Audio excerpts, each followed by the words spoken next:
सकाळ झाली आहे, सगळ्यांची तयारी पण झाली आहे. आरू गुड मॉर्निंग. वियान कुठे चालला? वियान तुझं नाव काय?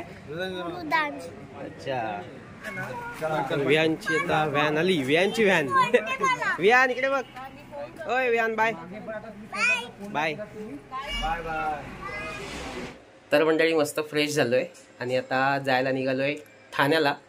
आणि आरोहीला जाताना जर आलीच तर तिला सरकता जिन्याने कुठे नेता येतं का पाहूया. कुठे जिथे असेल सरकता जिना कुठल्या प्लॅटफॉर्मला तर तिथे जाऊया. तर आलोय आता भांडूप स्टेशनला आणि हिला पहा काय हवं झालं. आरू आपल्या गावी आपण फुकट पितो. फुकट असतं ते पिता येत नाही तुला आणि विकतचं इकडे महाग असतं तरी पण पिया. हा हे आता मावनी मी पितो. आता तू घेतलंस मग आम्ही पण घेतो जरा. ठीक आहे चला आता जरा नारियल पाणी पिऊया. तर म्हणजे आता आपण भांडूप स्टेशनच्या 1 नंबर प्लॅटफॉर्मला आहेत आणि हिला ना सरकता जिना त्याच्यावर जायचं होतं त्याच्यामुळे फुगून बसली ती. पण आपल्याला त्याच्यावर कशाला जायचं ना, म्हणजे 2 नंबरला जायचं असतं तर त्याने गेलो असतो आपण. ते फुगले बघा. पण ते एक राऊंड दे फक्त. ते इथे बरं आहे 2 आहेत, जायचं आणि यायचं पण आहे. बरं आहे म्हणजे परत इथूनच येता येईल. हा आता जा. हे पकड माऊला पकड, मला पकड नको. जा आता. अरे वा वा वा वा. इकडे बघ. इथे बघ. तर इथे वर पकड. हात वर पकड. हा इथे बघ. त्या मला वर जायला दे त्या. इथून जायला दे. अरे वा अरे वा. थांब. अरे वा अरे वा मजा आली. कसं वाटलं? हे आरू एक काम कर. इथे बघ ना. आणि इथे बघ. तू इथे खेळत बस. आम्ही जाऊन येतो. चला जाऊया. चला सावकाश. मजाच करते ही मुलगी. अरे पकड. तर चला आरोहीची एक हाऊस पूर्ण झाली. ऍक्च्युअली तिला आता उशीर होतोय आम्हाला जायला पण म्हटलं जाऊ दे. ती आता ट्रेन आली. ट्रेन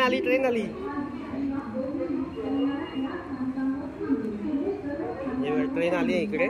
बघू भेटली तर, नाही तर जाऊ मागच्या ट्रेनने. हे भेटली तरच जा, नाही तर नको. सावकाश. इथे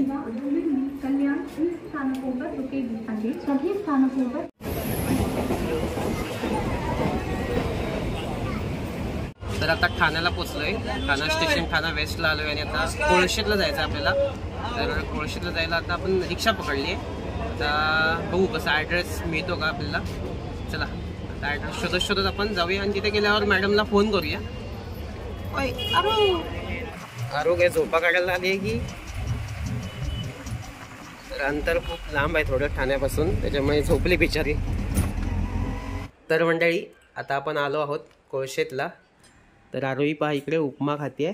तर या आहेत सुषमा कर्ले मॅडम. नमस्कार. तुमचं नातं काय? आरोही नातं म्हणजे रिलेटिव्ह लागते ना? हो रिलेटिव्ह लागते. बारसवचे माझे भावजी आहेत. ते तुमचे रिलेटिव्ह लागते. ते काकाईचे. तुमचे भावजी ते आरूचे काका आहेत. तर तशीच आमची ओळख झाली होती. तर तेव्हाच आपल्याला रत्नसिंधू विवाह मंडळाबद्दल कळालं होतं. आणि बरेच जण मला सांगायचे की तुझी ओळख आहे खूप युट्यूबवर किंवा तुला खूप जण ओळखतात. तेव्हा मी सगळ्यांना रिकमेंड केलं होतं की अशी एक संस्था आहे की जिकडे फ्रीमध्ये रजिस्ट्रेशन होतं आणि अजून कोणतीच फी आकारली जात नाही. तर मग मी म्हणून रेकमेंड केलं होतं. तर सगळ्यांनाच सांगूया म्हटलं. तर आपली युट्यूब फॅमिली आहे तर सगळीच फॅमिली आहे तर म्हटलं सगळ्यांनाच सांगून टाकूया. आणि नंतर मग म्हटलं होतं की एकदा जाऊन तुमची भेट पण घडवीन. आणि त्याचं कारण पण होतं की ऋतिका रिलेटेड आहे. म्हणजे म्हटलं ऋतिका जे काय आहे ते तुम्हाला तर पुढे मॅडम सांगतीलच. तर थोडंसं ना तुम्ही तुमच्या संस्थेबद्दल सांगाल का? म्हणजे कशी सुरुवात झाली वगैरे त्याच्याबद्दल थोडक्यात सांगा. हो ऍक्च्युली माझे सासरे 2-3 वर्षापूर्वी हे सगळं बघत होते. गेली 56 वर्ष त्यांचं काम हेच चालू होतं, लग्न जमवण्याचं. ओके. त्यांचं नाव?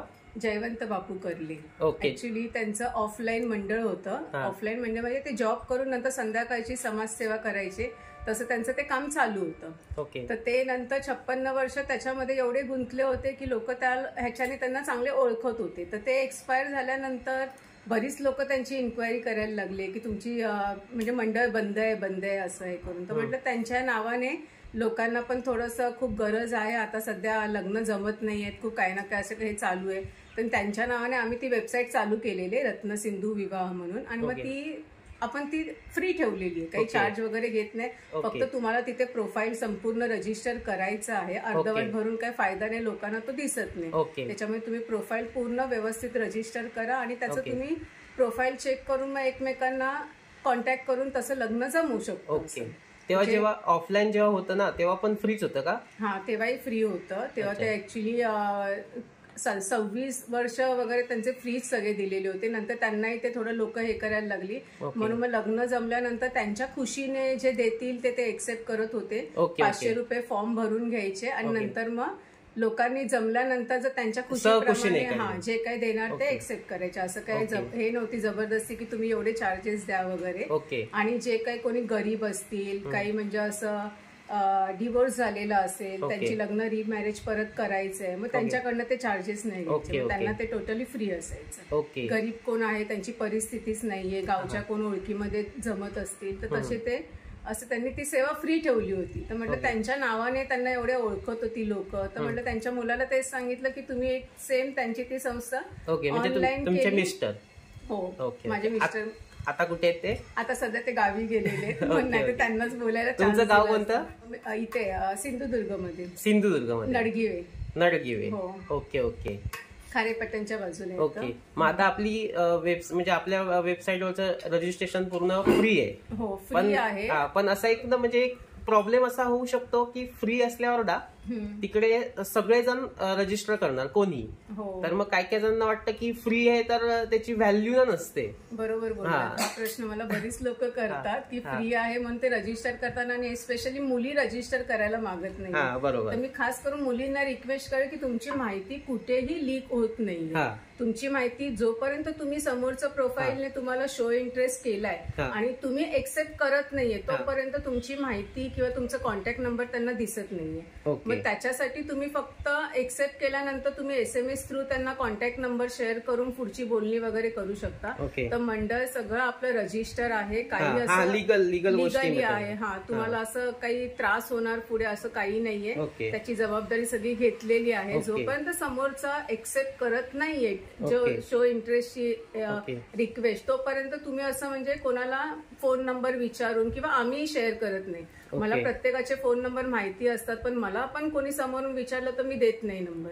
तुम्ही तिथे ऑनलाईन जसं आपलं आहे वेबसाईट, तिथे रिक्वेस्ट सेंड करा, तिथून एक्सेप्टन्स आलं तुम्हाला तर तुम्ही मग नंबर थ्रू असं बोलू शकता, SMS करून नंबर घेऊ शकता. तर सेफ आहे, काही त्याच्यात प्रॉब्लेम नाहीये, सगळ्यांनी करू शकता. फक्त एकच रिक्वेस्ट आहे की लॉग इन करून तुमचे बाकीचे डिटेल्स जे आहेत ते व्यवस्थित फीड करायचे, जेणेकरून समोरच्याला इनकम्प्लीट माहिती असेल तर प्रोफाईल दिसत नाही, फक्त प्रोफाईल डोमेनवर तेवढी जागा घेऊन राहणार आणि मग तुम्हाला ते बाकीच्यांना तो रजिस्टर करायचा चान्स नाही मिळणार. आणि त्याच्यामुळे ते तुम्ही रिक्वेस्ट करते ही एक प्लीज, म्हणजे भरताना फॉर्म सगळा कम्प्लीट फॉर्म भरा.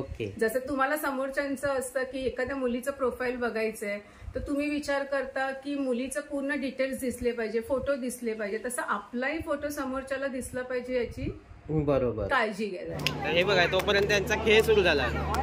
होय, काय खेळ?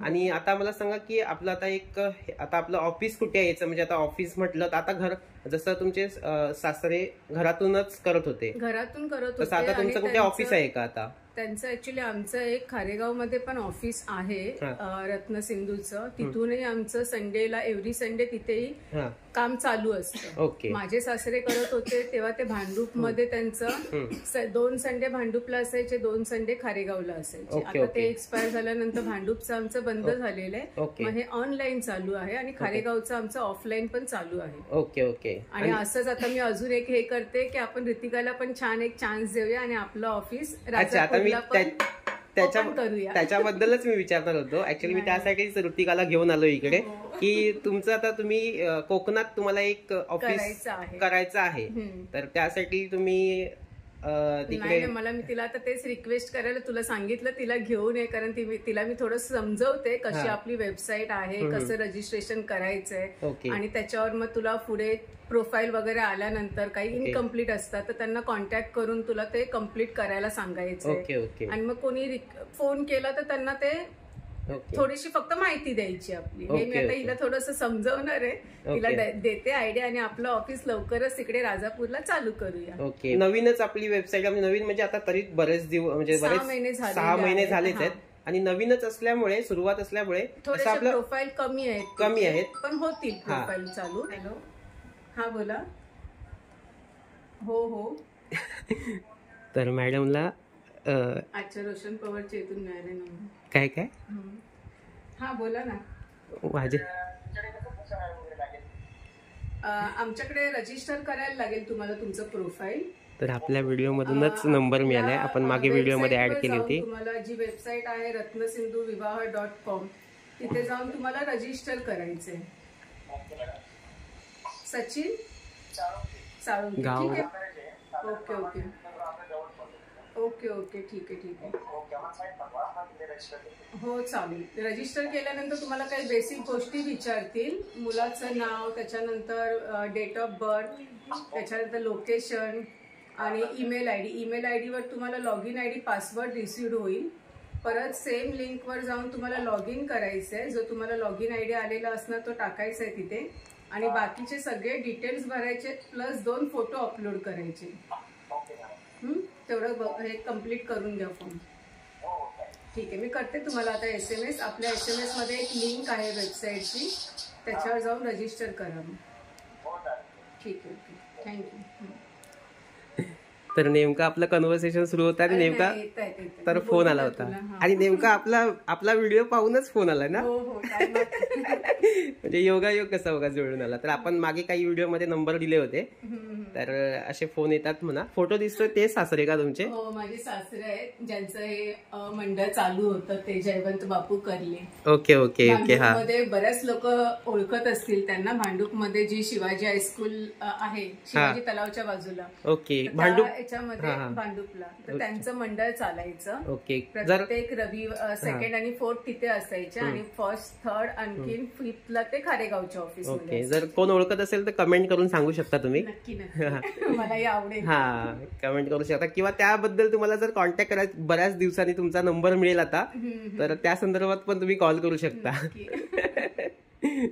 नाही, त्यांचेच आशीर्वाद आहे, आणि त्यांच्या आठवणीमध्येच मला ते चालू करायचं होतं. नाही तर मला टाइमही नसतो, आणि एवढा म्हणजे लोकांना कसं, त्यांना ती 56 वर्ष ते काम केल्यामुळे सगळं प्रत्येक गावातली वाडी, तिथे कोण सरनेमवाली माणसं आहेत हे पण त्यांना सगळे डिटेल्स माहिती होते. मलाही तेवढे माहिती नाही, पण त्यांच्या ह्याच्यामध्ये ते कंटिन्यू तसंच त्यांचं लोकांना प्रेम राहावं, आशीर्वाद राहावे, त्या हिशोबामध्ये मी ते वेबसाईट चालू केली, जेणेकरून लोक फायदा घेऊन देत त्याचा. बरोबर. आणि त्यांचं ते नाव पण लक्षात राहून देत नाही. तर होते जयवंत करले, ते एवढी लग्न, कारण आमच्या नात्यांमध्ये असं नाही, त्यांनी पूर्ण बरीच वर्षामध्ये असं खूप लग्न जमवलेली. बरोबर. खूप जणांचे एक्सपिरियन्स पण आता मी ते वेबसाईटवर आपल्या आहेत, अजूनही ते देऊ शकले तर त्यांनी ते वेबसाईटवर द्यावे त्यांचे एक्सपिरियन्स. नक्की हे करावं, नक्की कॉन्टॅक्ट सुद्धा करा आणि तुमचे एक्सपिरियन्स शेअर करा. आणि अजून एक असा प्रश्न आहे की समजा आता वेबसाईट बनवली तुम्ही, पहिलं तर ऑफलाईन चालत होतं, त्याच्यामुळे काही एवढा खर्च नव्हता, पण आता वेबसाईट आहे तर वेबसाईटचा खर्च येणार, प्लस आपलं इकडे सगळे ऑफिसेस आहेत, किंवा आता एक जर कोकणात आपला सुरू करायचं ऑफिस राजापूरला, जिकडे समजा ऋतिका असेल, तर मग त्या ऑफिसचा एक्सपेन्सेस आहेत किंवा काही जे असतील, तर मग एवढा खर्च असेल, तर खर्च म्हणजे अगदी आपण फ्री मध्ये तर सगळं ठेवू नाही शकत. तर भविष्यात आता सुरुवात आहे त्याच्यामुळे फ्री आहे, पण भविष्यात जाऊन जर काही जे चार्जेस घ्यायचे असतील, आणि कसं चार्जेस घेतले तर काय होतं की थोडंसं ते प्रोफेशनल पण वाटतं. म्हणजे जिथे फ्री असेल ना, फ्रीची व्हॅल्यू नसते, आणि लक्ष देत नाही. जेव्हा पेड केले असणार तेव्हा आपले गेलेले पैसे, मग तिथे ते लोक मुद्दाम जाऊन पूर्ण प्रोफाईल चेक करा, इन्क्वायरी करा, हे सगळं दिसतं. मग तर जर आपल्याला जर पेड करायचं असेल, त्याची फीस ठेवायची असेल, तर ठेवायचा विचार आहे का तुमचा भविष्यात? सध्या तरी नाहीये, पण मी इन फ्युचर तो नक्की विचार करणार आहे. कारण आहे, जर अजून जर मोठं मंडळ झालं तर मी एकटी किंवा ऋतिका असं दोघी जणी हँडल करणं शक्य नाही. मग स्टाफ ठेवायला लागेल, जागा बघायला लागतील. मग त्यावेळेला जरी आपण चार्जेस घेतले तरी ते रिझनेबल चार्जेस असणं, म्हणजे लोकांना लुटायचं ह्या इंटेन्शनने नाही करणार. तो खर्च निघण्यासाठी रिझनेबल जो फक्त बाबा नेटचा खर्च आहे, एखाद्या जागेचा खर्च आहे, एखादा स्टाफ ठेवला आहे, कारण हे ठेवलं तर ते स्मूथली रन करू शकतं. आपण जर मी एकटी हँडल करते तर माझ्याने ते प्रत्येक प्रोफाईल चेक करणं, कोणाला कोणतं सुचवायचं हे एवढे पटकन हे करत नाही. पण एक स्टाफ जर ठेवला तर तो त्या दिवसातून निदान 10-15 जणांना कॉन्टॅक्ट करू शकेल. तर आपल्याला मग त्यावेळेला थोडेसे चार्जेस लागतील घ्यायला, पण तेही एवढे नसतील की जे लोक घेत आहेत सध्या बाहेर. मग तेवढा काही चार्जेस नसेल, अगदी प्रत्येकाच्या गरीबाला पण खिशाला परवडेल असं चार्जेस असेल. ओके.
तर अशा प्रकारे तुम्ही आता व्हिडिओ पाहिलात, तर तसं तुम्ही रजिस्ट्रेशन करा.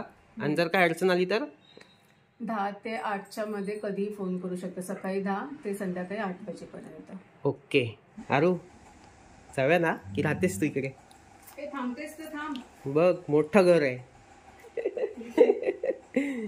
तर आता मॅडम आमच्यासाठी ओला बुक करतायत. तर आपली गाडी आली की निघूया आपण. हा चालेल. आली. चला मग आपण इकडेच निरोप घेऊया. हा चला भेटू पुन्हा. आणि केळवण्यासाठी पण ये नक्की. चालेल ठीक आहे. चॉईस मला आवडलेली आहे, तिला घेऊन ये. चालेल ठीक आहे. चला bye. Okay bye bye bye bye bye. ठाण्यावरून मी पुन्हा भांडुपला आलो आणि मग आराम केला. आणि त्यानंतर मला आत्तेला आणि भाई आणि भाईच्या फॅमिलीला भेटायचं होतं, म्हणून मी आत्तेच्या जुन्या रूमवर गेलो. तर आत्तेची ही पहिली रूम. तर एवढीशी की पहिली किती इथे अशी इतकी रूम आहे, ते एक म्हणजे इथे झोपलो तर इथे डोकं आणि इकडे पाय लागेल एवढी रूम. किती बाय कितीची? असं 10 बाय 10ची रूम. त्याच्यानंतर मग हे खूप वर्षांनी मग हे वर केलं आत्ता हल्ली. हा त्याच्यानंतर मग ती मोठी रूम घेतली. तर खूप मोठी कष्ट करून प्रगती केलेली आहे. तर मग आम्ही पण यायचो तेव्हा एवढीशीच रूम होती. तर मग मेहनत घेतल्यावर असं म्हणजे मेहनतीचं फळ मिळतं. तर येऊ आता ते. चला बाय वहिनी. बाय. तर म्हणजे आता विहान झोपायला गेलाय आणि जर जाऊन उठवलं ना तर पुन्हा तो मग आरोही सोबत मस्ती करायला बाहेर येईल. तर त्याला झोपू देत. आता मग फोनवरूनच बोलेन त्याच्याशी. आणि दादा पण गेलाय मीटिंगला. तर चला आता आपण सकाळीच उद्या लवकर उठून गावी जायला निघायचं आहे. तर मग ट्रेनमध्येच भेटूयात किंवा पॉसिबल झालं तर बघूया काय जे काय होईल ते. सकाळीच झोप आली आता झोपतो. Good night. तर मंडळी उजाडलं आणि इतकी गाडी लेट आहे. तर हे बघा तोपर्यंत त्यांचा खेळ सुरू झाला. होय काय खेळ?